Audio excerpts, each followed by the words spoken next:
Train ticket നിരക്ക് വീണ്ടും വർദ്ധിപ്പിച്ചു. ദൂരയാത്രകൾക്കാണ് നിരക്ക് വർധനവ്. ഡിസംബർ 26 മുതൽ പുതുക്കിയ നിരക്ക് പ്രാബല്യത്തിൽ വരും.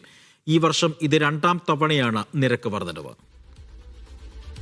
സജു ഉണ്ട് വിവരങ്ങൾ നൽകാനായി. സജു, ഇത് 2ാം തവണയാണ് നിരക്ക് വർധനവ് റെയിൽവേ നടപ്പിലാക്കുന്നത്.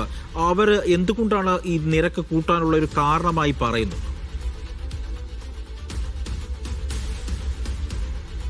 അജയ്, പ്രധാനമായിട്ടും നിരവധി പുതിയ ട്രെയിനുകൾ ഇപ്പോൾ നടപ്പാക്കിയിട്ടുണ്ട്. വിവിധ സംസ്ഥാനങ്ങൾക്ക് വേണ്ടി നൽകിയിട്ടുള്ളതോടൊപ്പം തന്നെ റെയിൽവേയുടെ ഭാഗത്തുനിന്ന് പല വികസന പ്രവർത്തനങ്ങൾ നടക്കുന്നതോടൊപ്പം തന്നെ പെൻഷൻ അടക്കമുള്ള കാര്യങ്ങളിൽ ഇപ്പോഴും റെയിൽവേ ധാരാളം പണം അടയ്ക്കുന്നുണ്ട്. അതുകൊണ്ട് തന്നെ അതിനാവശ്യമായ പണം കണ്ടെത്തേണ്ടതായിട്ടുണ്ട്. അതുകൊണ്ട് തന്നെയാണ് ഇപ്പോൾ ഈ ഒരു വർധനവ് വന്നിരിക്കുന്നത്. ദീർഘദൂര സർവീസുകൾക്കാണ് ഇപ്പോൾ ഈ ചെറിയൊരു വർധനവ് വന്നിരിക്കുന്നത്.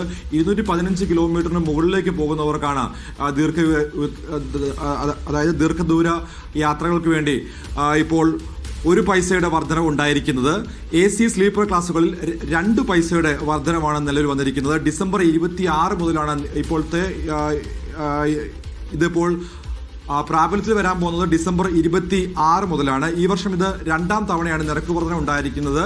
നേരത്തെ ജൂൺ മാസത്തിലും നിരക്ക് വർധന ഇതിന് അതായത് ഇപ്പോൾ വർദ്ധിപ്പിച്ചതിന് സമാനമായി തന്നെ ജൂൺ മാസത്തിലും നിരക്ക് വർധന ഉണ്ടായിരുന്നു. അതിനുശേഷം ഈ വർഷം അവസാനം ഡിസംബറോട് കൂടിയാണ് ഇപ്പോൾ ഈ ഒരു നിരക്ക് വർധന വന്നിരിക്കുന്നത്.